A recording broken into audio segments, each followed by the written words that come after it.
ஒரு சின்ன பையன் என்னை தேடிட்டு ஓடி வந்தான்.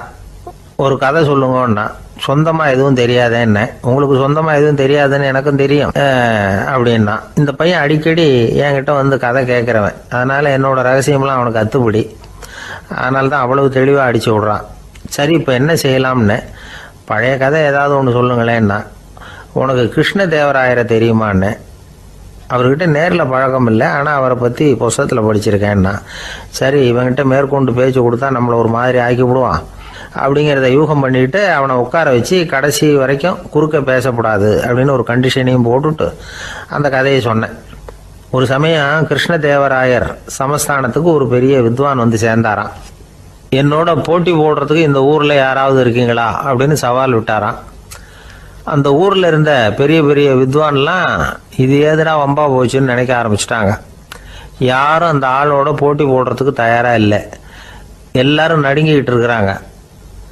அந்த நேரத்தில் ஒருத்தன் மட்டும் தைரியமாக முன்னுக்கு வந்தான். அது யாருன்னா தெனாலிராமன். அந்த சமஸ்தானத்தில் விகட கவி அவன். என்ன அனுப்புங்க போட்டிக்கு, நான் ஜெயிச்சு காட்டுறேன்னா. உனக்கு அவ்வளவு தைரியம் இருக்குதா அப்படின்னு கேட்டாங்க. தைரியம் மட்டும்தான் என்கிட்ட இருக்குது, ஆனால் தைரியம் இருந்தால் அதிர்ஷ்டம் தேடிட்டு வருங்கிறது எனக்கு தெரியும் அப்படின்னா. அடுத்த நாள் போட்டி ஆரம்பமாச்சு. அந்த பெரிய வித்வான் வந்து நின்னார். தெனாலிராமன் எதிரில் வந்து நின்னான். அந்த வித்வான் ஒரு விரலை காட்டினார். தெனாலிராமன் பதிலுக்கு 2 விரலை காட்டினான். வித்வான் 3 விரலை காட்டினார். இவன் உடனே 4 விரலை காட்டினான். உடனே 5 விரலை காட்டினார் அவர். தெனாலிராமன் உடனே தன்னுடைய கை முஷ்டியை காட்டினான், கையை மூடி காட்டினான். அவ்வளோதான். அந்த பெரிய வித்வான் கிருஷ்ணதேவராயர் காலில் விழுந்தார். நான் தோத்துட்டேன், என் தோல்வியை ஒத்துக்கிறேன் அப்படின்னு சொல்லிவிட்டார். கிருஷ்ணதேவராயர் அவரை தனியாக அழைச்சிட்டு போய் என்ன நடந்ததுன்னு விசாரித்தார். அந்த வித்வான் விளக்கம் கொடுத்தார். ஆண்டவன் ஒருவன் தான் உண்டுங்கிறத விளக்கிறதுக்காக நான் ஒரு விரலை காட்டினேன். அப்படி இல்லை, சக்தியை சேர்த்தா சக்தி சிவன் 2 பேர் உண்டுன்னு உங்கள் வித்வான் 2 விரலை காட்டினார். மூர்த்திகள் 3 பேருங்கிறதுக்காக நான் 3 விரலை காட்டினேன். வேதங்கள் 4ன்னு சொல்லி அவர் 4 விரலை காட்டினார்.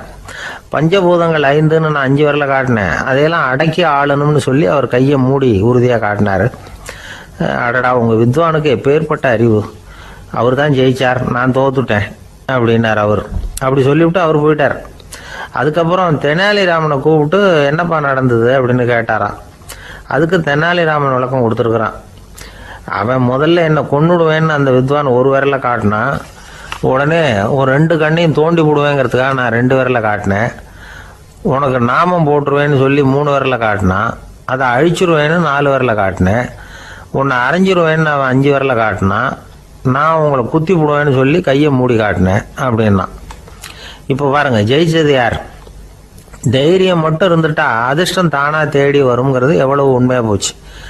அதனால் நாம் எப்பவும் தைரியமாக இருக்கணும்னு சொல்லிவிட்டு என் எதிரில் கதை கேட்டுட்டு உட்காந்துருந்த சின்ன பையனை பார்த்தேன். அவன் என்னை நிமிர்ந்து பார்த்தான். அவன் தன்னோட கை கால் 2ஐயும் ஒரு மாதிரியாக என் முன்னால் தூக்கி 20 விரலை காட்டினான். எனக்கு ஒன்றும் புரியல. இதுக்கு என்னப்பா அர்த்தம்னு கேட்டேன். இதே கதையை இதுக்கு முன்னாடி என்கிட்ட 20 தடவை நீங்கள் சொல்லியிருக்கீங்கன்னு அர்த்தம் அப்படின்னா. ஒருத்தர் வேகமாக நடந்து போகிறார். கடைத்தெருவில் ஒரு ஸ்வீட்டு கடையை பார்க்குறார். உடனே சடன் பிரேக் போட்டது மாதிரி நிற்கிறார். ஒரு ஸ்வீட் வாங்கி சாப்பிட்லாமேன்னு மனசு சொல்லுது. டாக்டர் வேணாம்னு சொல்லியிருக்கிறார், உடம்புக்கு ஒத்துக்காது, அதனால் அது வேணாம்னு சொல்லுது அறிவு. இவர் மனசு சொல்கிறத கேட்கல, அறிவு சொல்கிறபடி கேட்குறார்.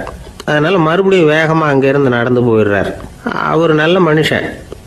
மனுஷனுக்கு அறிவும் இருக்குது, உணர்ச்சியும் இருக்குது. எதுக்கு எடுத்தாலும் உணர்ச்சி வசப்பட்டுக்கிட்டு இருக்கக்கூடாது, அறிவு வசத்தில் நாம் இருக்கணும். அப்போ தான் நாம் நல்லபடியாக வாழ முடியும். இல்லைன்னா அவஸ்தை தான்.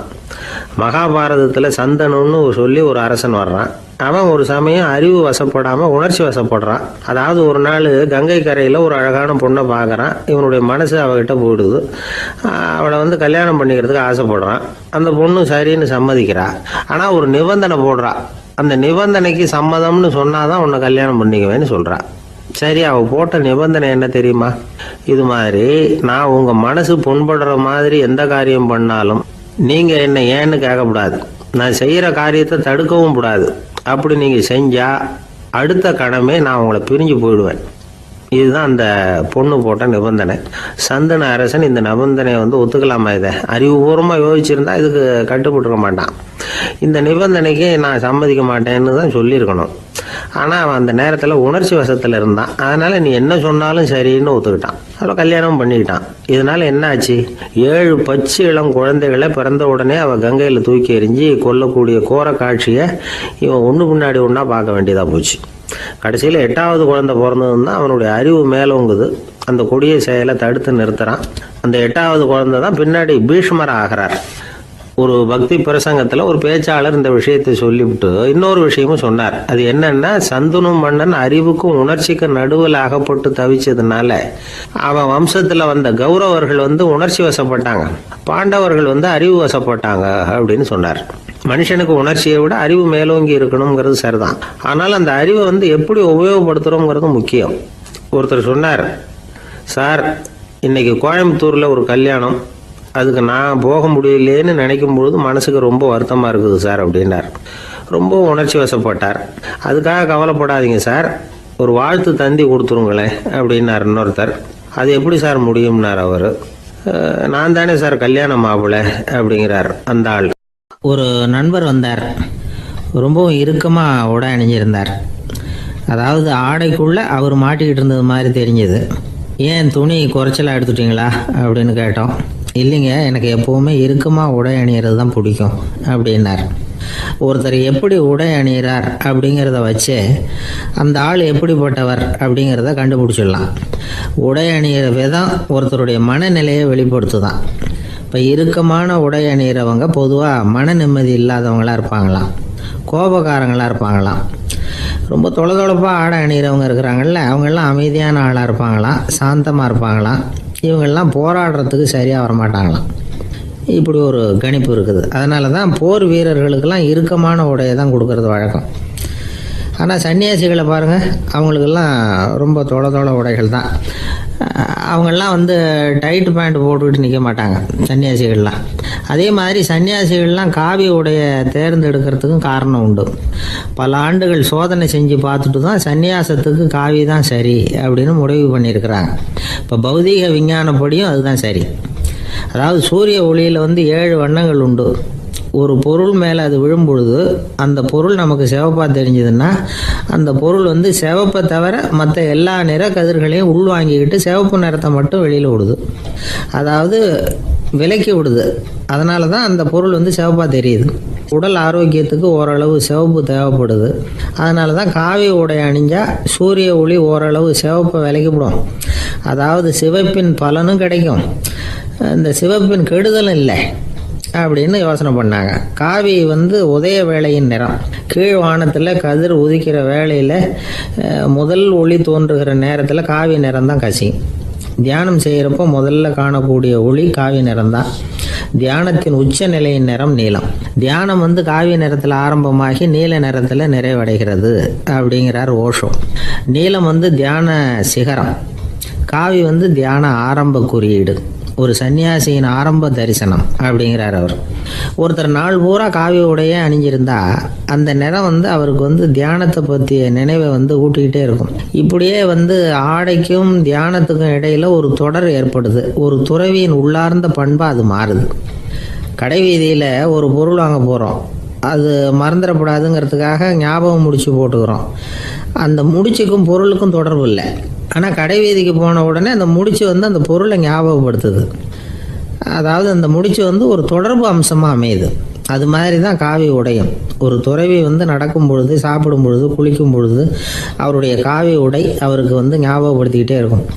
அது ஒரு நிலைப்படுத்தப்பட்ட நினைவாக ஞாபக முடிச்சாக மாறிடுது. காவி ஆடை இல்லைன்னா ஒருத்தரால் துறவியாக முடியாதுன்னு அர்த்தம் இல்லை. அதே நேரத்தில் காவி ஆடையால் ஒன்றும் பிரயோஜனம் இல்லை, அதில் ஒன்றும் அர்த்தம் இல்லை அப்படின்னு சொல்லிட முடியாது. இதுதான் உண்மை. இவ்வளவு தூரம் காவி ஆடையை பற்றி சொல்கிறதுனால எல்லாரும் சன்னியாசியாக போடுங்கோ அப்படின்னு நாம் சொல்கிறதாக யாரும் நினச்சிடக்கூடாது. மனசுக்கும் நிறத்துக்கும் உள்ள சம்பந்தத்தை தெரிஞ்சுக்கிறதுக்காக தான் இவ்வளவும். நமக்கு தெரிஞ்ச நண்பர் ஒருத்தர் இருக்கிறார், ஆஃபீஸில் வேலை பார்க்குறவர். ஒவ்வொரு மாதமும் 20ஆம் தேதிக்கு பிறகு அவரை போய் பார்த்தீங்கன்னா காவி உடை அணிஞ்சிக்கிட்டு, கண்ணை மூடிக்கிட்டு, கை ரெண்டையும் விரித்து வச்சுக்கிட்டு தியானத்திலேயே உட்காந்துருப்பார். ஏன் இப்படி பண்ணுறீங்கன்னு கேட்டேன். அதாவது 20ஆம் தேதிக்கு பிறகு என் கையில் ஒரு பைசா கூட கிடையாது, ஒரு சன்னியாசி லெவலில் இருக்கிறேன், என்கிட்ட எதுவும் செலவுக்கு கேட்காத அப்படின்னு என் மனைவிக்கு நான் சூக்காக உணர்த்துறதுக்காக அப்படி உட்காந்துருப்பேன் அப்படின்னு விளக்கம் கொடுக்குறார் அவர். ஒரு சராசரி மனிதனுடைய இயல்பு என்ன? இன்பம் வந்தால் துள்ளி குதிப்பான், துன்பம் வந்தால் சோர்ந்து போய் ஒரு மூலையில் உட்காந்துருவான். இவன் தான் சராசரி மனிதன். ஆனால் ஒருத்தன் இன்பம் வந்தால் அதுக்காக மகிழ்ச்சி அடையிறதில்ல, துன்பம் வந்தால் அதுக்காக சோர்ந்து போகிறதில்ல அப்படின்னு வச்சுக்கோங்க.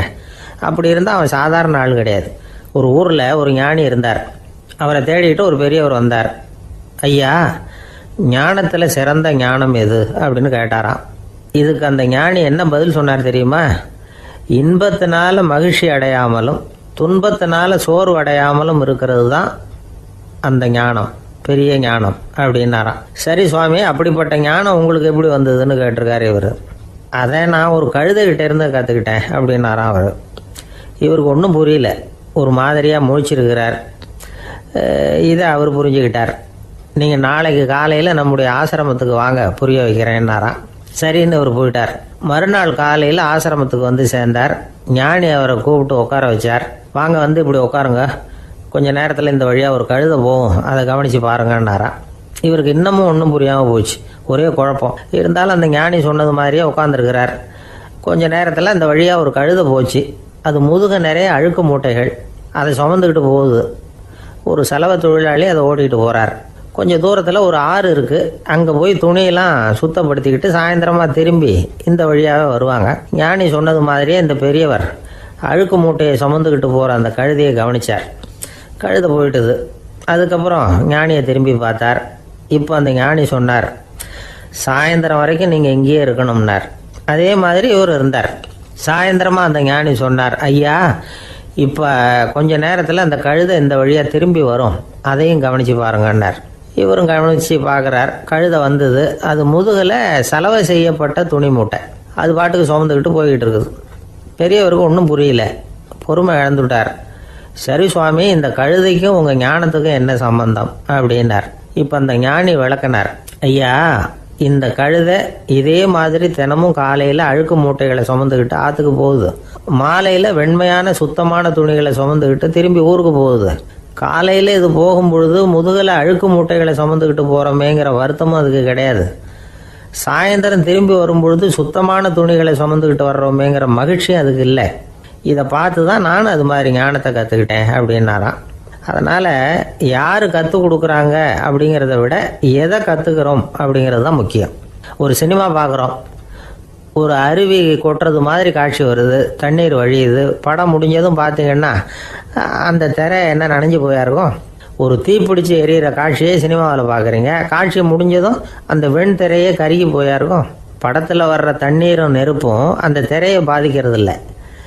நாம் அந்த திரை மாதிரி இருக்கிறதுக்கு கற்றுக்கணுமா. அந்த பக்குவம் வந்துவிட்டதுன்னா இன்பமும் துன்பமும் நம்ம எதுவும் செய்யாது.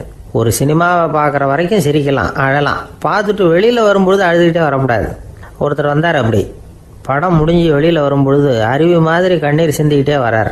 ஏன் சார், படம் அவ்வளவு சோகமா அப்படின்னு கேட்டார். இன்னொருத்தர், இல்லை சார், கூட்டம் ரொம்ப குறைச்சல் சார், மொத்தம் படம் பார்க்க வந்தவங்களே 15 பேர் தான் சார் அப்படின்னார் கண்ணீரை தொடச்சிக்கிட்டே.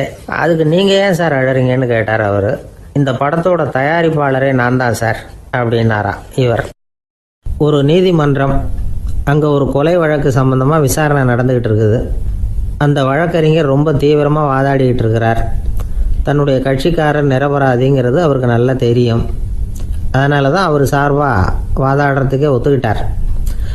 அப்படி அவர் மும்முரமாக வாதாடிக்கிட்டு இருக்கிற சமயத்தில் அவசரமாக தந்தி ஒன்று வந்து சேர்ந்தது. அதை வாங்கி படித்து பார்த்தார். அதுக்கப்புறம் அதை மடித்து தன்னுடைய கோட்டு பையில் வச்சுக்கிட்டு தொடர்ந்து வாதாட ஆரம்பிச்சிட்டார். பேசி முடித்தார். அதுக்கப்புறம் அங்கே கோர்ட்டில் இருந்த சக வக்கீல்கள் அவர்கிட்ட வந்தாங்க. தந்தி ஒன்று வந்ததே, என்ன விஷயம் அப்படின்னு விசாரித்தாங்களாம். அப்போ அவர் சொல்லியிருக்கிறார், ஊரில் சிகிச்சைக்காக போயிருந்த என்னுடைய மனைவி இறந்து போனதாக தந்தி வந்திருக்குது அப்படின்னாராம்.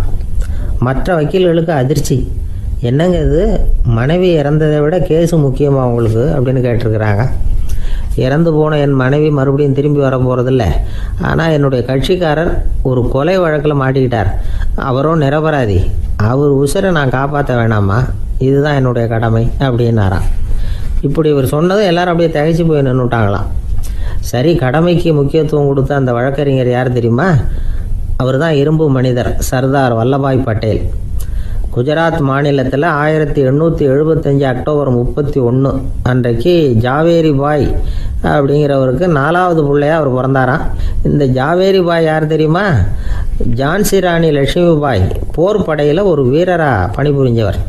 இளம் வயசில் வல்லபாய் படையில் ரொம்ப சிரமப்பட்டு படிச்சிருக்கார். விடாமுயற்சி வெற்றியை கொடுத்தது. கல்லூரியிலையும் காலடி வச்சார். அதுக்கப்புறம் வக்கீல் பட்டத்தையும் வாங்கினார். பிரிட்டிஷ் ஆட்சி நடந்துக்கிட்டு இருந்த சமயம் குஜராத்தை சேர்ந்த பர்டோலி தாலுக்காவில் விவசாயிகள் மேலே அரசாங்கம் திடீர்னு நில வரியை வசதி விட்டு தான். ஏழை விவசாயிகள் ரொம்ப கஷ்டப்பட்டுருக்காங்க. அரசாங்கம் வரி செலுத்தாத விவசாயிகளின் நிலங்களையெல்லாம் ஜப்தி செஞ்சுதான். அரசாங்கத்தை எதிர்க்கிறவங்களையெல்லாம் கைது பண்ணி சிறையில் அடைச்சிட்டாங்களாம். சில பேர் வீடு வாசல் ஆடு மாட்டையெல்லாம் விற்று கூட வரி கட்ட வேண்டிய நிலைமைக்கு ஆளாயிட்டாங்க. வழக்கறிஞர் வல்லபாய் படேல் நில வரியை உடனே ரத்து பண்ணணும் அப்படின்னு பம்பாய் கவர்னருக்கு ஒரு கடிதம் எழுதினார். எந்த பலனும் இல்லை. உடனே எல்லா விவசாயிகளையும் அணி திரட்டினார். அதுக்கு தானே தலைமை தாங்கினார். சத்தியாகிரகம் நடத்தினார். அந்த பகுதியில் எந்த வேலையும் நடக்கலை.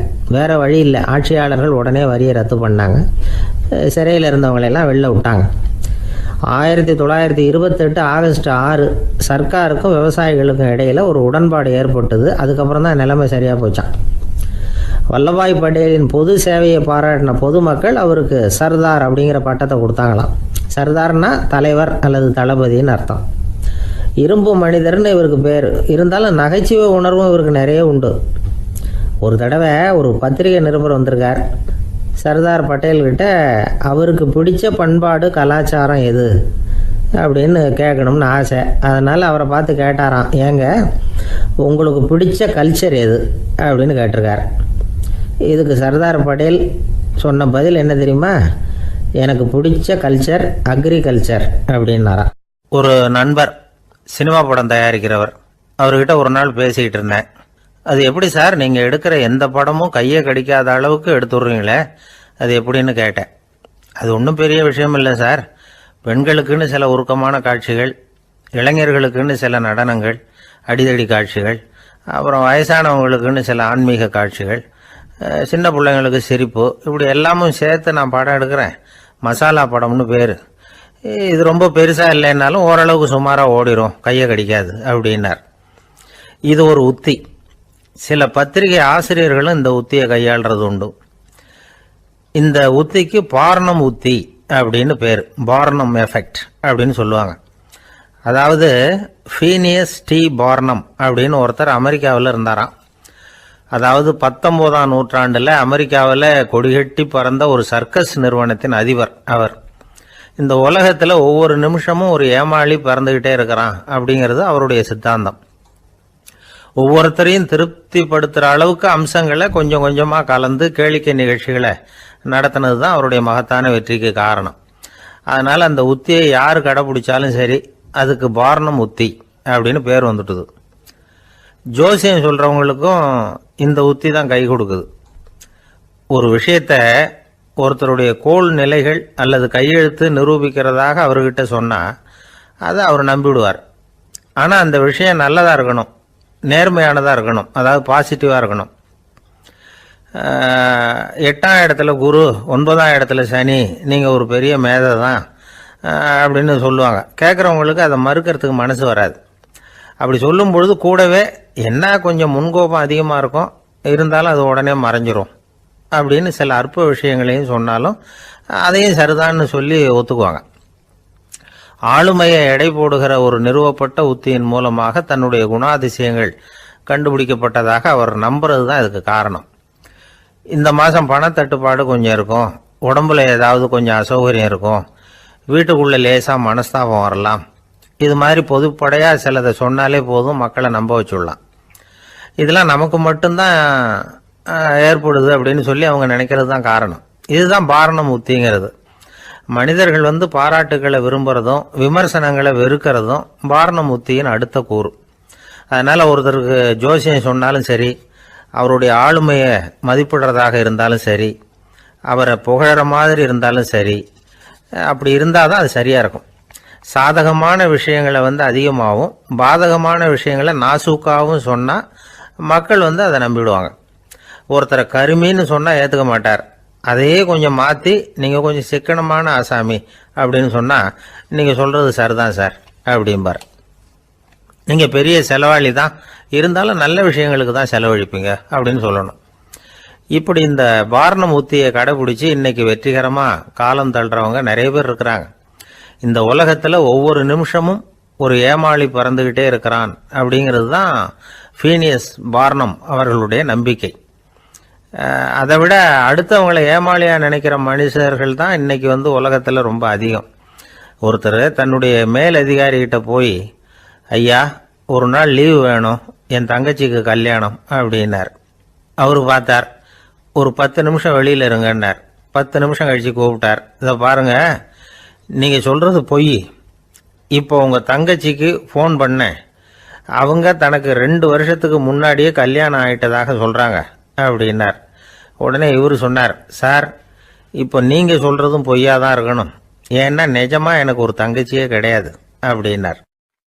சில பேர் ஆளை பார்த்தா 60 வயசு மாதிரி தோணும், உண்மையான வயசு என்னன்னு பார்த்தா 40 அல்லது 45 சில பேரை பார்க்கறதுக்கு 45 மாதிரி தெரியும், உண்மையிலேயே 65 தாண்டி இருப்பாங்க.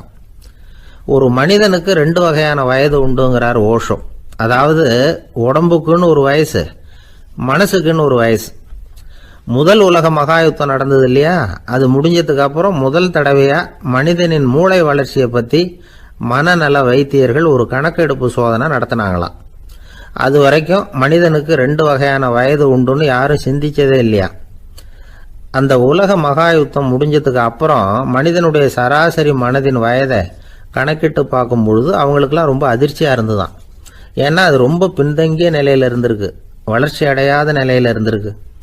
அவங்க கண்டுபிடிச்ச பிரகாரம் அப்போ மனசோட சராசரி வயசு என்ன தெரியுமா, 14. அப்படின்னா பார்த்துங்க, உடல் ரீதியாக ஒருத்தரோட வயசு 70 கூட இருக்கலாம், ஆனால் மனசோட வயசு 14 தான். இதுக்கு நேர்மாறாக அமைஞ்சு போச்சுன்னு வச்சுங்க. அதாவது ஒருத்தருக்கு உண்மையிலேயே 14 வயசு, அதாவது உடலோட வயசு 14, அவரோட மனசின் வயசு 70ன்னு வச்சுக்கோங்க. இப்படி அமைஞ்சுட்டுதுன்னா அவர் சீக்கிரம் ஞானத்தன்மை அடைஞ்சிருவார் அப்படின்னு அர்த்தம்.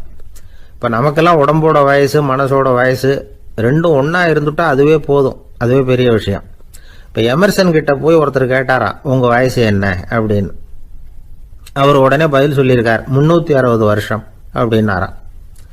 கேட்டவர் குழம்பி போயிட்டார். அவர் என்ன சொல்கிறாரு, 360 வயசா, என்ன நம்ம காதில் தான் சரியாக விழலையா?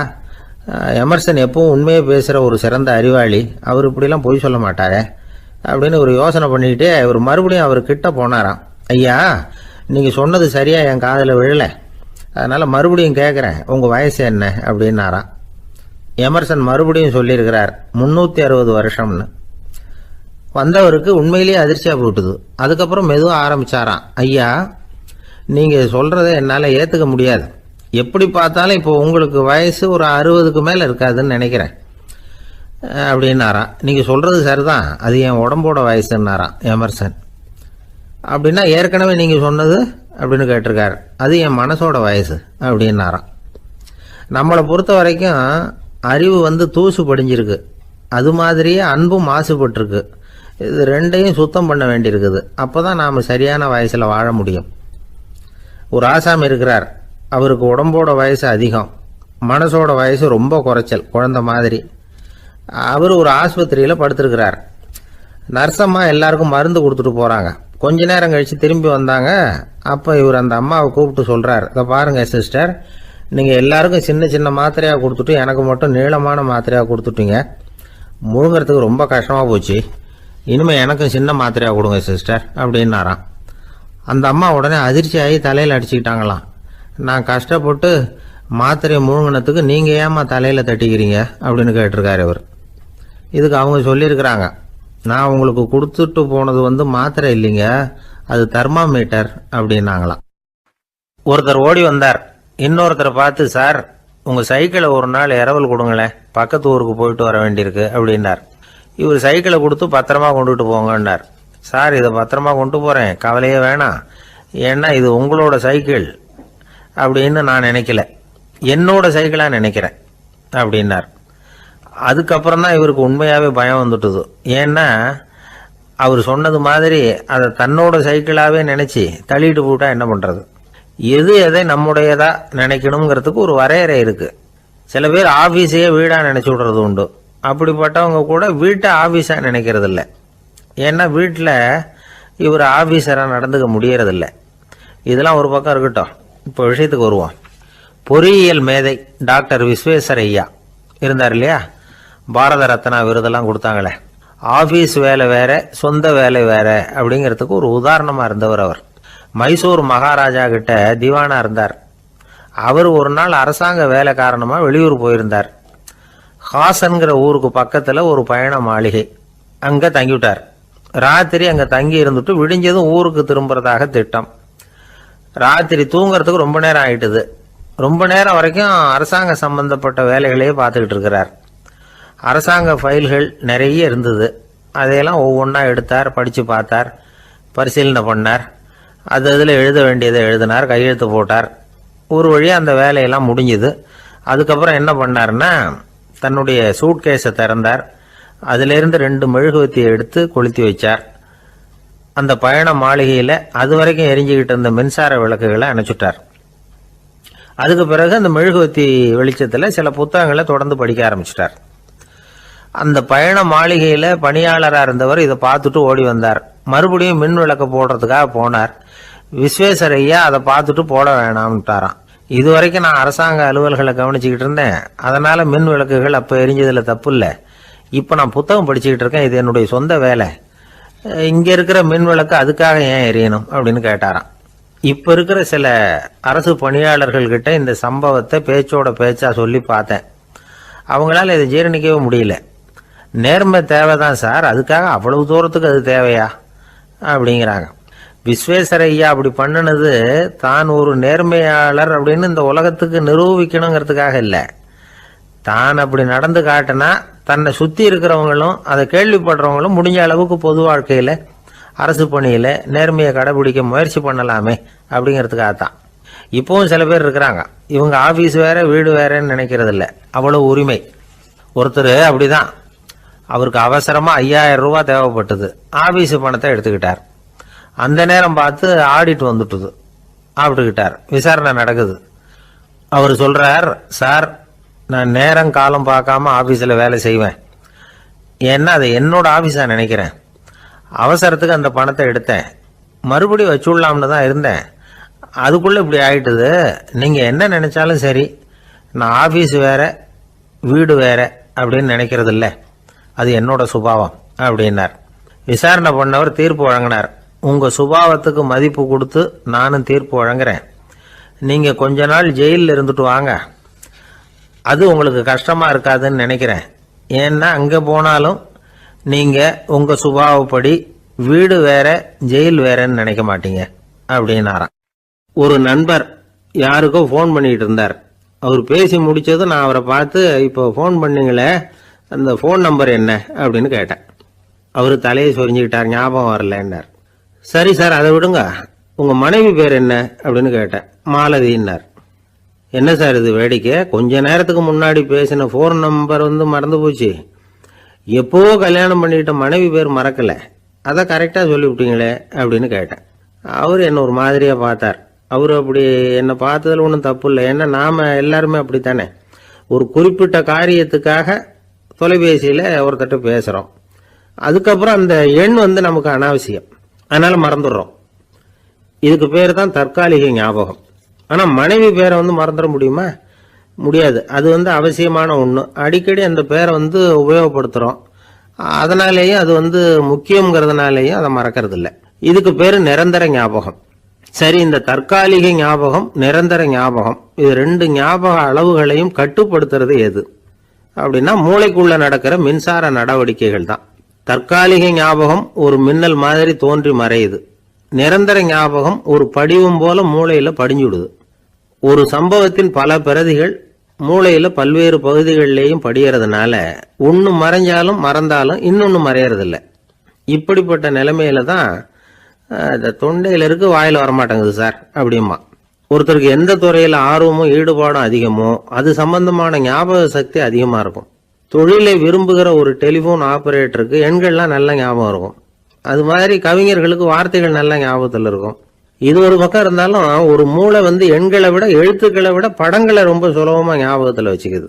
புரிஞ்சுக்கிற தன்மை, அனுபவம், புத்தி கூர்மை இது கூடி குறையிறத பொறுத்து ஞாபக சக்தியும் ஏறும் இறங்கும். இப்போ உதாரணத்துக்கு ஒரு பையனுக்கு படித்தது எதுவும் ஞாபகத்தில் இல்லைன்னா அவன் அதை சரியா புரிஞ்சுக்கலன்னு அர்த்தம். இந்த மறதிங்கிறது எந்த சமயத்தில் ஒரு பிரச்சனை ஆகுது தெரியுமா? உங்களுக்கு வேண்டியப்பட்ட ஒருத்தரை ஞாயிற்றுக்கிழமை சாயந்தரம் சரியா 5 மணிக்கு கடற்கரைக்கு வர சொல்லிவிட்டு அந்த நேரத்தை மறந்துட்டா அது பரவாயில்ல, வர சொன்னதையே மறந்துட்டாதான் நிலைமை மோசம்னு அர்த்தம். இப்படி இருந்தா இது சிகிச்சை எடுத்துக்க வேண்டிய நிலைமைங்கிறத புரிஞ்சுக்கணும். ஆமா, இதுக்கும் மருந்து இருக்கு. ஆனா மூளை குறிப்பிட்ட அளவுக்கு கீழே இயங்குறப்போ இன்னொன்னு சொல்லுவாங்க, இந்த நியூரோ டிரான்ஸ்மிட்டர் அப்படின்னு சொல்லுவாங்க. அப்படிங்கிற மூளை ரசாயனம் ரொம்பவும் குறைஞ்சி போறப்போ மட்டும்தான் உபயோகப்படும். டாக்டர் என்ன சொல்றாங்க தெரியுமா? மூளையை பொறுத்த வரைக்கும் அதுல ஞாபக சக்தி அதிகமா உள்ள மூளை, மறதி உள்ள மூளை அப்படின்னு ஒன்றும் கிடையாது அப்படிங்கிறாங்க. நினைவு வச்சுக்கிறதுக்கு பயிற்சி அளிக்கப்பட்ட மூளை, பயிற்சியற்ற மூளை அப்படின்னு வேணும்னா சொல்லலாம் அப்படின்னு சொல்றாங்க. அதனால நம்ம ஞாபக சக்திங்கிறது நம்ம கிட்ட இருக்கிற பயிற்சி, முயற்சி இதை பொறுத்து தான் அமையும். ஒருத்தர் ஒரு பென்சிலை எங்கேயோ வச்சுக்கிட்டு தேடிக்கிட்டு இருந்தார். அப்புறம் என்னமோ தீவிரமா யோசனை பண்ணி அதை ஞாபகப்படுத்தி பார்த்துக்கிட்டு இருந்தாராம். எதிரில் உட்கார்ந்து இருந்தவர் சொன்னார், பென்சிலை தானே தேடிட்டு இருக்கீங்க, அது உங்க வலது காதில் இருக்குது சார் அப்படின்னாராம் அவரு. இதுக்கு அவரு சொல்லியிருக்காரு, பென்சிலை வலது காதில் தான் வச்சிருக்கேங்கிறது எனக்கு நல்லா ஞாபகம் இருக்கு, ஆனா எது வலது காதுங்கிறது தான் மறந்து போச்சு அப்படின்னாராம். அவர் அதை தான் யோசிச்சுட்டு இருந்திருக்கிறார். ஒருத்தர் ரொம்ப கவலையோட உட்காந்துருந்தார். எதை பத்தி சார் கவலைப்படுறீங்கன்னு கேட்டோம். எதிர்காலத்தை பத்தி கவலைப்படுறேன்னார். ஏன்னு கேட்டோம். என்ன பண்றதுன்னே தெரியல சார், எதிர்காலம் ஒரே இருட்டா இருக்கு, பாதையே புரியலன்னார். இன்னைக்கு நம்ம இளைஞர்கள் பல பேருக்கு எதிர்காலம் இருட்டா தான் தெரியுது. அவங்கெல்லாம் இந்த கதையை கொஞ்சம் கேட்கணும். ஒரு மலை அடிவாரத்தில் ஒரு சின்ன கிராமம். அந்த மலை ரொம்ப உயரமானது. அடர்த்தியா செடி கொடிகள் மரங்கள் அதில் மண்டி கிடக்குது. பகல் வேளையில் இருட்டாக தான் இருக்கும், அவ்வளவு அடர்த்தி. அந்த மலை உச்சியில் ஒரு கோவில். முத நாள் ராத்திரியே புறப்பட்டாதான் காலையில் அந்த கோயிலுக்கு போய் சேர முடியும். கிராமத்து இளைஞன் ஒருத்தன் அந்த மலை உச்சிக்கு போக வேண்டியிருந்தது.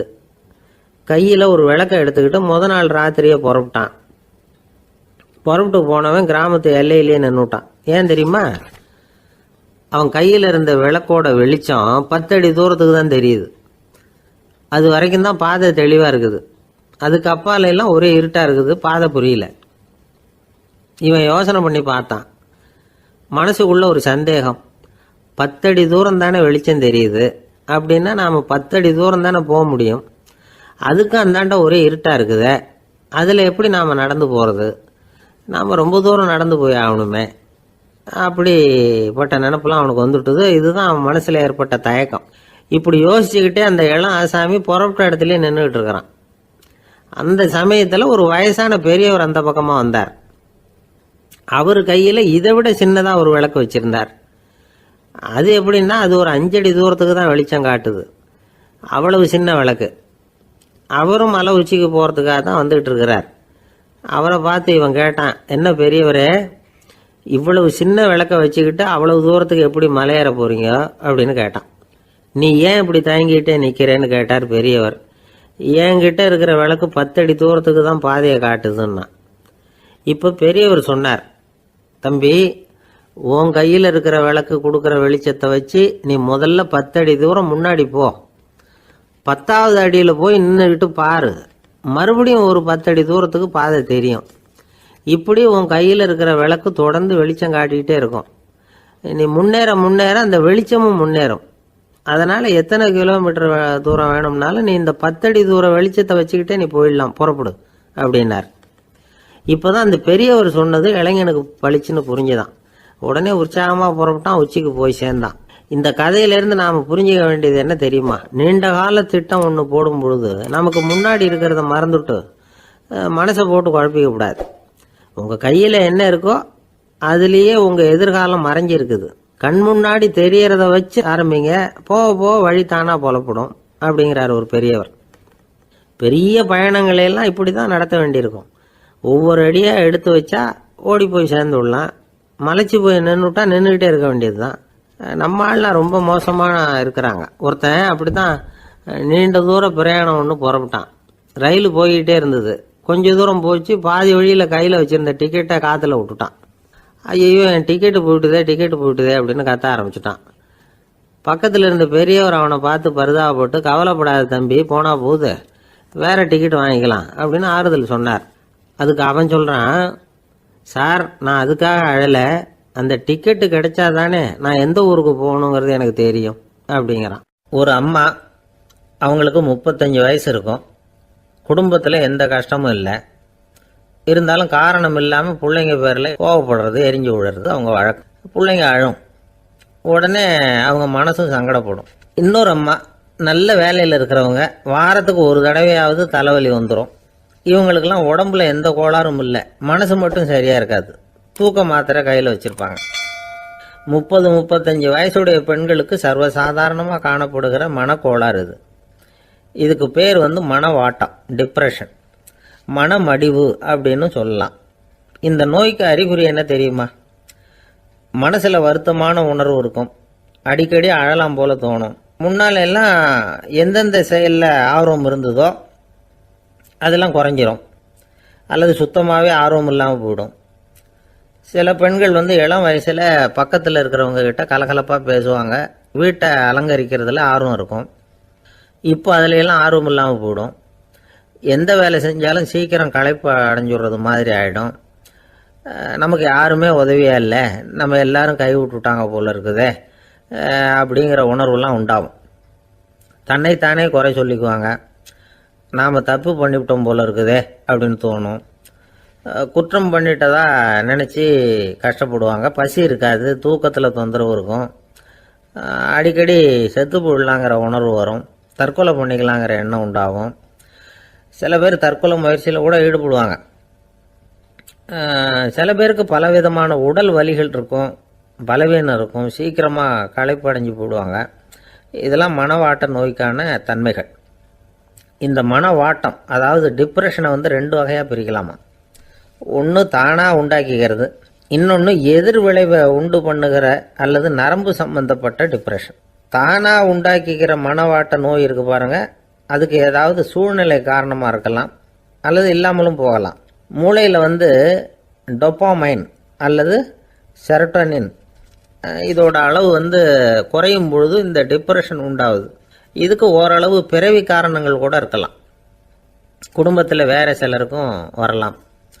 பாதிக்கப்பட்ட பெண்ணை பார்க்கறதுக்கு பலவீனமாக தெரியும், கடுமையான குற்ற உணர்வு இருக்கும், தனியாக இருக்கிறதுக்கு ஆசைப்படுவாங்க, நடு ராத்திரியில் எழுந்திரிச்சு உட்காந்து கஷ்டப்பட்டுக்கிட்டு இருப்பாங்க, கொடூரமான முறையில் தற்கொலை பண்ணிக்க முயற்சி பண்ணுவாங்க, தீ வச்சுக்கிறது, அமிலத்தை குடிக்கிறது, தூக்கில் தொங்குறது. இப்படி தானாக வரவழைச்சிக்கிற மனவாட்ட நோய் மறையக்கூடிய நோய்.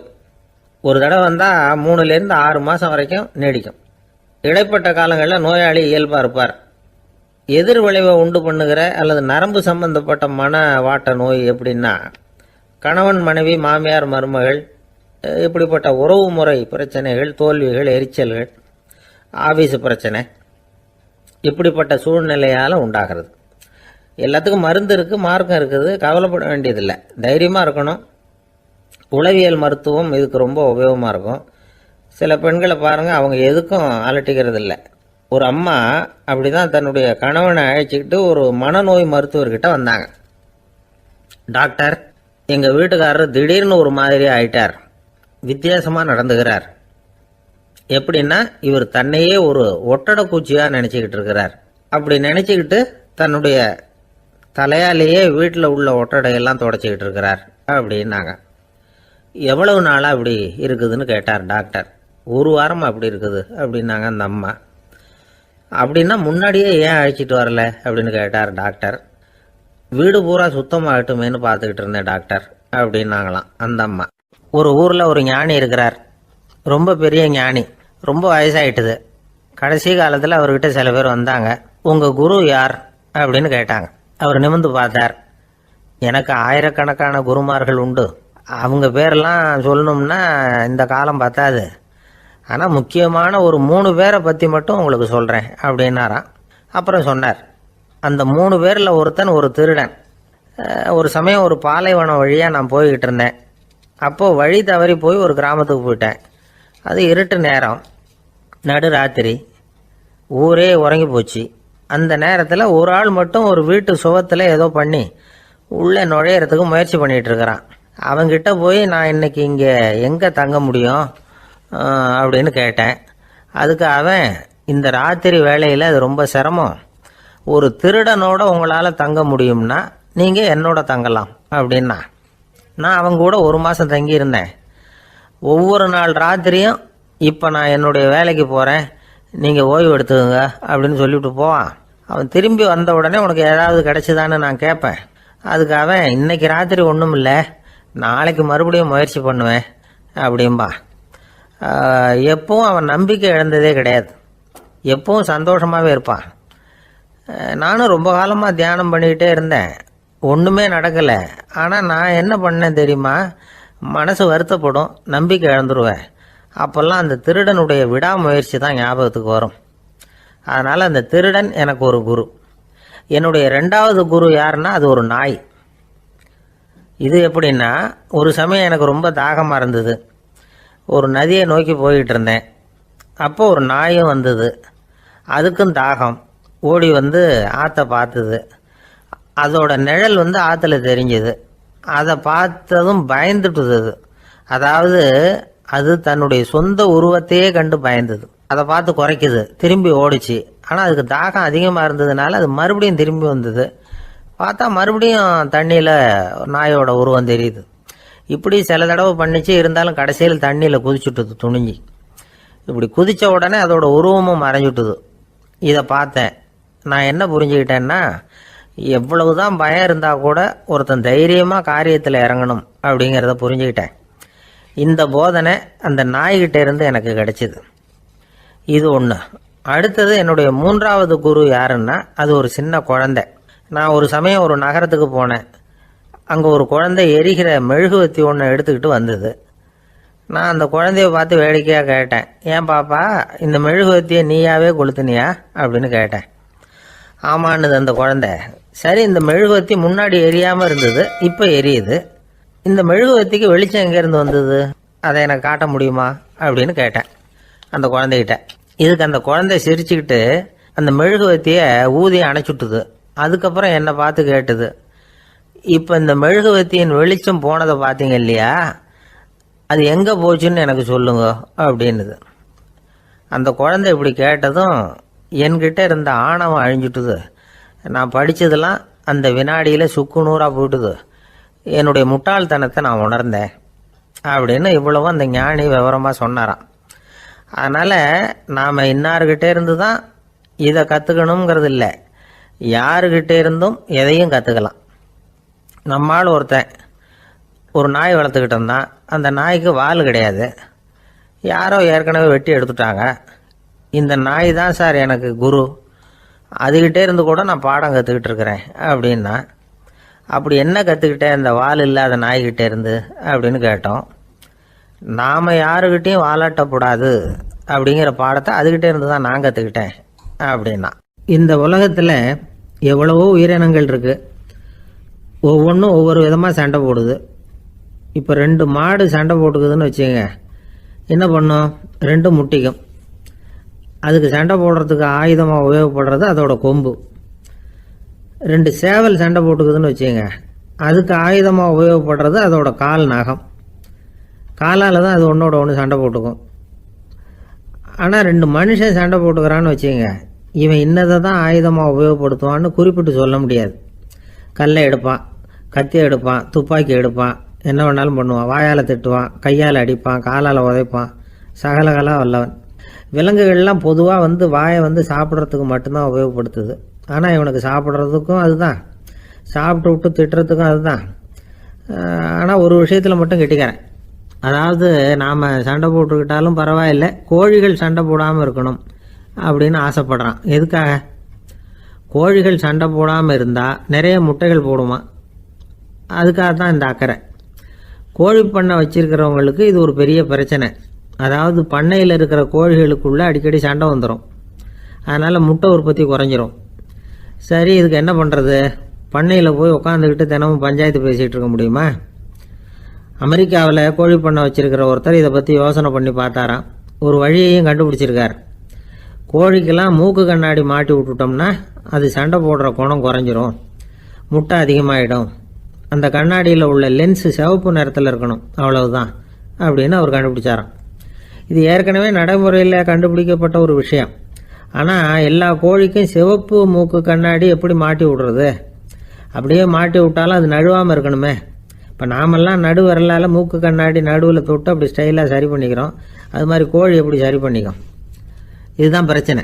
இதுக்கு அவர் என்ன வழி கண்டுபிடிச்சாருன்னா, கோழிக்கெல்லாம் மூக்கு கண்ணாடிக்கு பதிலாக விழியொட்டு வில்லைகள், கான்டாக்ட் லென்ஸ், அதை பொருத்தி விட்டா என்ன அப்படின்னு யோசனை பண்ணார். அதே மாதிரி பண்ணார். அதே மாதிரி செஞ்சு பார்த்தார், வெற்றி. அதுக்கப்புறம் கோழியெல்லாம் சண்டை போட்டுக்கலையாம், சமாதான பிரியர்கள் ஆகிட்டு தான். கோழிகளுக்கு இயல்பாகவே சண்டை போடுற குணம் உண்டு. ஆனால் அதோட கண்ணுக்கு பார்க்குற பொருள்லாம் ரோஜா நிறத்துலையோ அல்லது இன்னும் சொல்ல போனால் அழுத்தமான சிவப்பு நிறத்துலையோ தெரிஞ்சதுன்னா சண்டை போடுற குணம் குறைஞ்சிருதான்.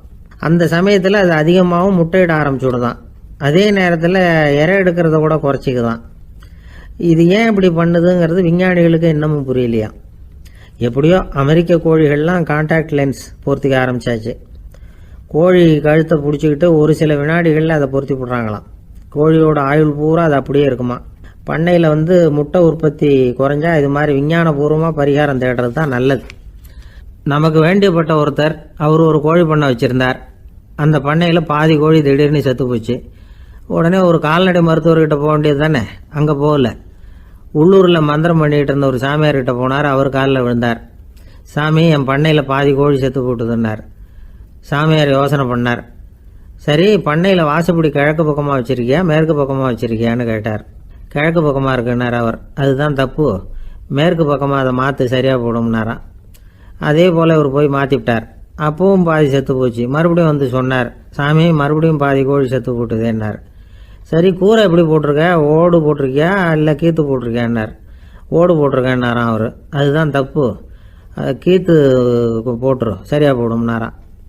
சரின்னு போய் அதையும் மாற்றி பார்த்தார். மறுபடியும் போயிட்டுது, கோழி செத்து போச்சு. வந்தார், மறுபடியும் பாதி செத்து போச்சு சாமின்னு வந்தார். இவரும் யோசனையை மாற்றி மாற்றி சொல்லிகிட்டே இருக்கிறார். இப்படி அவரும் மாற்றி மாற்றி பார்த்தார். 6வது தடவையாக அவரை தேடிட்டு வந்தார். அந்த சமயத்தில் இவர் ரொம்ப தீவிரமாக யோசனை பண்ணி பார்த்துட்டு, அது சரிப்பா, நீயும் என்கிட்ட சளைக்காமல் வந்துக்கிட்டு இருக்கிற, நானும் யோசனை சொல்லிகிட்டு இருக்கேன். இப்போவும் உங்ககிட்ட சொல்கிறதுக்கு என்கிட்ட யோசனை நிறையா இருக்குது, ஆனால் சோதிக்கிறதுக்கு உங்ககிட்ட கோழி இல்லையே, என்ன பண்ணுறது அப்படின்னாராம் இவர். ஒரு ஊரில் ஒரு பெரிய ஞானி இருந்தார். அவர் படுக்கையில் இருந்தார். இன்னும் கொஞ்ச நேரம்தான் அவர் இந்த உலகத்தில் இருக்க போகிறார். அவரை சுற்றி ஏகப்பட்ட கூட்டம். ஏற்கனவே அவருடைய உபதேசங்களை கேட்டவங்க பல பேர் அவரை சுற்றி நிற்கிறாங்க. அந்த ஞானி மெதுவாக கண்ணை திறந்து பார்க்குறார். எல்லாரும் அவருடைய கடைசி வார்த்தையை கேட்கறதுக்காக அவளோட காத்துக்கிட்டு இருக்கிறாங்க. அந்த ஞானி மெதுவாக பேச ஆரம்பித்தார். நான் என்னுடைய வாழ்நாள் பூராவும் உங்களுக்கு நிறைய போதனைகள் சொல்லிக்கிட்டு இருக்கிறேன். பேரானந்தம், மகிழ்ச்சி, தியானத்தன்மை, இதை பற்றியெல்லாம் சொல்லியிருக்கிறேன். இப்போ நான் வேற ஒரு கரைக்கு போய்கிட்டு இருக்கிறேன். நான் இனிமேல் இந்த கரையில் இருக்க மாட்டேன். நீங்கள் நான் சொன்னதையெல்லாம் கேட்டீங்க, ஆனால் எதையும் நீங்கள் நடைமுறைப்படுத்தி பார்க்கல. எல்லாம் கேட்டதோடு சரி, அதோட விட்டுவிட்டீங்க. அப்புறம் அதை தள்ளி போட்டுக்கிட்டே வந்துட்டீங்க. மேலும் அதை தள்ளி போடுறதுல எந்த பிரயோஜனமும் கிடையாது. இப்போ நான் போய்கிட்டு இருக்கிறேன். உங்களில் யாராவது என்னோட வர்றதுக்கு தயாரா அப்படின்னு கேட்டார். அவ்வளவுதான், யாரும் வாயை திறக்கல. ஒரே மௌனம், சத்தமே இல்லை. ஒருத்தர் பார்த்துக்கிட்டே நிற்கிறாங்க. அந்த கூட்டத்தில் ஒரு ஆள் அந்த ஞானி கூடவே 40 வருஷத்துக்கு மேலே இருந்திருக்கிறான். அவனும் வாயை திறக்காமல் இன்னொருத்தன் முகத்தை பார்த்துக்கிட்டே நிற்கிறான். இந்த சமயத்தில் பின்னாடி நின்றுக்கிட்டு இருந்த ஒருத்தன் கையை தூக்கினான். ஞானி அவனை பார்த்தார். சரி, ஒருத்தனுக்காவது நம்மோட வர்றதுக்கு தைரியம் இருக்குது அப்படின்னு நினச்சார். ஆனால் அந்த ஆள் என்ன சொன்னான் தெரியுமா? ஐயா, நீங்கள் கேட்குறப்போ நான் உடனே எழுந்திருக்கல, கையை மட்டும்தான் தூக்கினேன். என்ன காரணம்னா, நான் எப்படி அடுத்த கரைக்கு சேர்றதுங்கிறது தெரிஞ்சுக்கிறதுக்காகத்தான். அந்த விவரத்தை மட்டும் இப்போ உங்ககிட்ட இருந்து நான் தெரிஞ்சுக்க ஆசைப்படுறேன். ஏன்னா இப்போ நான் உங்கள் கூட வர்றதுக்கு தயாராக இல்லை. எவ்வளவோ காரியங்களை நான் இன்னும் இங்கே முடிக்க வேண்டியிருக்குது. வீட்டுக்கு ஒரு விருந்தினர் வந்திருக்கிறார். என்னுடைய இளைய மகனுக்கு கல்யாணம் பண்ணி வைக்கணும். அதனால் இன்றைக்கி உங்கள் கூட வர முடியாது. அது மட்டும் இல்லை, இப்போ உங்கள் கூட அடுத்த கரைக்கு வந்தால் திரும்பி வர முடியாதுன்னு வேறு சொல்கிறீங்க. அதனால் இப்போ நான் வரல. இன்னொரு நாள் நிச்சயமாக நான் வர்றேங்க, உங்களை சந்திக்கிறேன். அதனால் இப்போ நீங்கள் இன்னொரு தடவை எங்களுக்கு விளக்கமாக சொல்லணும். ஏற்கனவே பல தடவை சொல்லியிருக்கிறீங்க. தயவு பண்ணி இப்போ ஒரு தடவை சொன்னீங்கன்னா சௌகரியமாக இருக்கும். அந்த அடுத்த கரையை அடையிறது எப்படி, இப்போ ஒரு தடவை அதை விளக்கமாக சொல்லிட்டீங்கன்னா நல்லா ஞாபகப்படுத்திக்குவேன். அது சரியான சமயம் வர்றப்போ இது எனக்கு உதவியாக இருக்கும் அப்படின்னு நானும். ஆனால் உண்மை என்ன தெரியுமா, அந்த சரியான சமயம் வரவே இல்லை அப்படிங்கிறது தான் உண்மை. இப்படி அந்த கதை முடியும். இந்த கதை அந்த ஒரு ஆளுக்கு மட்டும் இல்லை, கிட்டத்தட்ட எல்லாருக்குமே அது பொருந்தும் அப்படிங்கிறாங்க விவரம் தெரிஞ்சவங்க. எல்லாருமே அந்த சரியான தருணத்துக்காக தான் காத்துக்கிட்டு இருக்கிறாங்களாம். அதுக்காக ஜோசியம் பார்க்குறாங்க, கைரேகை பார்க்குறாங்க, நாளைக்கு என்ன நடக்குங்கிற ஆவலில் எல்லாரும் காத்துக்கிட்டு இருக்கிறாங்க. ஆனால் அந்த ஒரு நாள் ஒருபோதும் வரப்போகிறதில்ல. நீங்கள் தள்ளி போடுறதுக்காக பல அர்த்தமில்லாத காரணங்களை தேடுறீங்க அப்படிங்கிறார் ஒரு ஞானி. காத்திருக்கிறதுலேயே நம்ம காலம் ஓடி போயிடுது. ஏன்னா இன்னைக்கு நாம் சிந்திக்கிறது நாளைக்கு நாம் சிந்திக்கிறது இல்லை. ஒவ்வொரு நாளும் ஒவ்வொரு மாதிரி போயிடுது. நாளைக்கு மறுநாளை பற்றியே சிந்திக்கிறோம். இப்படியே அது பாட்டுக்கு போயிடும். கரையை தொட்டு பார்க்குறது எப்போ, இதுதான் கேள்வி. நமக்கு வேண்டியப்பட்ட ஒருத்தர் ஒரு ரயில்வே பிளாட்ஃபாரத்தில் நின்றுட்டு இருக்கிறார். அங்கே இருக்கிறவங்க கிட்ட கேட்குறாராம், விசாரிக்கிறார், ஏங்க கிழக்க போகிற ரயில் போயிட்டுதுங்களான்னாராம். போயிட்டுதுன்னு இருக்கிறாங்க. கொஞ்ச நேரம் கழிச்சு ஏங்க மேற்க போகிற ரயில் போயிட்டுதுங்களான்னு கேட்டிருக்காரு. போயிட்டுதுங்களான் இருக்காங்க. அப்புறம் கொஞ்ச நேரம் கழிச்சு மறுபடியும் ஏங்க 10:30 மணி வண்டி போயிட்டுதான்னு கேட்டிருக்காரு. தொடர்ந்து காலையிலேருந்து சாயந்தரம் வரைக்கும் இப்படி ஒரே இடத்துல நின்றுட்டு கேட்டுக்கிட்டே இருக்கிறார். இதை பார்த்துக்கிட்டு இருந்த ஒருத்தர் அவர்கிட்ட ஏங்க நீங்கள் எங்கே போகணும் அப்படின்னு கேட்டாராம். இவர் மெதுவாக சொன்னாராம், இந்த ரயில்வே லைனை தாண்டி அந்த பக்கம் போகணும் அப்படின்னாராம். ஆஃபீஸில் வேலை பார்க்குற ஒருத்தர் வந்தார். பேசாமல் ஒரு 10 நாள் லீவு போட்டுடலாமா பார்க்குறேன் அப்படின்னார். ஏன்னு கேட்டோம். என்னுடைய மேலதிகாரி ஒரு முசுடு சார், அவர்கிட்ட வேலை பார்க்குறது ரொம்ப கஷ்டமாக இருக்குது அப்படின்னார். ஆஃபீஸில் வேலை பார்க்குறவங்கெல்லாம் ஒரு விஷயத்தை நல்லா ஞாபகத்தில் வச்சுக்கணும். மேலதிகாரிங்கிறவர் ஒரு பெரிய மகான் இல்லை, அவரும் ஒரு மானிட பிறவி தான். சராசரி மனுஷனுக்குள்ள பலம் பலவீனம் ரெண்டும் அவருக்கும் உண்டு. அதனால் அவரை கொஞ்சம் அனுசரித்து போகிறதுக்கு பழகிறது தான் நல்லது. மேலதிகாரிகளில் பல வகை உண்டு. அதில் முக்கியமாக 3 வகை. அதில் ஒரு வகை எப்படி தெரியுமா, உங்களை ஒரு வேலை செய்கிற மெஷினாக மட்டுமே நினைக்கக்கூடிய வகை. இவங்கள்லாம் எப்படின்னா, எங்கேயாவது வெளியூர் போயிருந்தா கூட அங்கேருந்து ஃபோன் பண்ணுவாங்க, அந்த வேலை என்னாச்சு, இந்த வேலை என்னாச்சு அப்படின்னு. இவங்களுக்கெல்லாம் உங்கள் நலனை பற்றியோ உங்கள் குடும்பத்தை பற்றியோ அக்கறை இருக்காது. நீங்கள் சொல்கிற யோசனை எதுவும் இவங்ககிட்ட எடுபடாது. கொடுத்த வேலையை பாரு, நீ எனக்கு புத்தி சொல்ல வேணாம் அப்படிம்பாங்க. இவங்களை அனுசரித்து போகிறதுக்கு ஒரே வழி, இவங்க எதை சொன்னாலும் சரின்னு சொல்லிவிட்டு வேலையை கவனிக்க வேண்டியது தான். இவங்ககிட்ட வேற எந்த கேள்வியும் கேட்டுக்கிட்டு இருக்கக்கூடாது. ஆமாம் சாமி போடுறது கௌரவ குறைச்சல் இல்லை, அது ஒரு அலுவலக சௌகரியம், அவ்வளவுதான். இன்னொரு வகையான மேலதிகாரிகள் எப்படி தெரியுமா, இவங்கெல்லாம் ஆஃபீஸ் வேலையை பற்றி அதிகமாக கவலைப்பட்டுக்கிட்டு இருக்க மாட்டாங்க. தங்களுடைய சொந்த இமேஜ் பாதிக்கப்படக்கூடாதுங்கிறதுலையே கவனமாக இருப்பாங்க. இவங்கெல்லாம் அடிக்கடி உங்கள் நலனை விசாரிப்பாங்க. அதே மாதிரி நீங்களும் அவரை விசாரிக்கணும்னு எதிர்பார்ப்பாங்க. இந்த ரக அதிகாரிகளுக்கெல்லாம் புது வருட வாழ்த்து அனுப்பலாம், பிறந்தநாள் வாழ்த்து அனுப்பலாம். அவருக்கு எங்கேயாவது ஒரு பாராட்டு விழா நடந்தால் முதல் வரிசையில் போய் உட்காந்து உங்கள் முகத்தை காட்டலாம். ஆஃபீஸ் வேலையை மட்டுமே பார்க்குற பணியாளர்கள் இது மாதிரி அதிகாரிகள்கிட்ட நல்ல பேர் வாங்க முடியாது. இன்னொரு வகையான மேலதிகாரிகள் உண்டு. அவங்க எப்படின்னா, ஆஃபீஸ் வேலையை பற்றியும் கவலைப்பட மாட்டாங்க, தனக்கு கீழே வேலை பார்க்குறவங்கள பற்றியும் கவலைப்பட மாட்டாங்க. எக்காரணம் கொண்டும் தன்னுடைய பொசிஷனுக்கு ஆபத்து வந்துடக்கூடாதுன்னே நினைக்கக்கூடியவங்க இவங்க. இவங்களால கடுமையான வேலை செய்யவும் முடியாது, தீர்மானிக்கவும் முடியாது. எந்த முடிவையும் எடுக்காமல் அப்படியே தள்ளி போட்டுக்கிட்டே போடுவாங்க எல்லாத்தையும். இதனால் என்ன ஆகும்னா, இவருக்கு கீழே வேலை பார்க்குற உங்களுக்கு பொறுப்பு அதிகமாகிடும். இவங்ககிட்ட போய் பிரச்சனையை மட்டும் சொல்லி பிரயோஜனம் இல்லை, அதுக்கான முடிவுகளை நீங்களே சொல்லணும். அப்போ தான் இது மாதிரி அதிகாரிகள்கிட்ட நல்ல பேர் வாங்கலாம். அட்லீஸ்ட் கெட்ட பேர் வாங்காமலாவது காலம் தள்ளலாம். ஆஃபீஸில் வேலை பார்க்குறவங்க முக்கியமாக சில விஷயங்களை ஞாபகத்தில் வச்சுக்கணும். ஆஃபீஸில் நடக்கிற நல்லது கெட்டது எதுவாக இருந்தாலும் உடனடியாக மேலதிகாரிகிட்ட தெரிவிக்கிறது நல்லது. 3வது மனிதர் மூலமாக அதை அவர் தெரிஞ்சுக்கிறது அவ்வளவு நல்லதில்லை. எந்த மேல் அதிகாரியுமே தான் இந்த சர்பாஸ் செய்யப்படுறத விரும்புறதில்லை. அதனால் அவருக்கு தெரியாமல் மேலிடத்துக்கு மணி எழுதி போடக்கூடாது. அப்படி எழுதி போடுறவங்க சில பேர் இருக்கிறாங்க. நீங்களும் உங்கள் மேலதிகாரியும் தொழில் ரீதியாக ஒரே படிப்பு படித்தவராக இருக்கலாம். அப்படி இருந்ததுன்னா அட்ஜஸ்ட் பண்ணி போகிறது கொஞ்சம் கஷ்டம்தான். இதை மனசில் வச்சுக்கிட்டு நடந்துக்கணும்.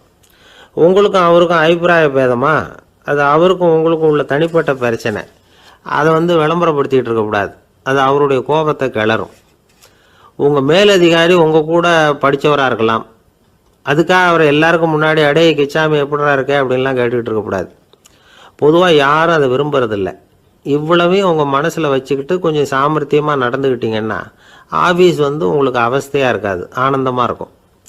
ஒரு மேலதிகாரி தன்கிட்ட வேலை பார்க்குற ஒருத்தரை பற்றி ரொம்ப பெருமையாக சொன்னாராம். எங்கள் ஆஃபீஸில் எவ்வளவோ பேர் வேலை பார்க்குறாங்க.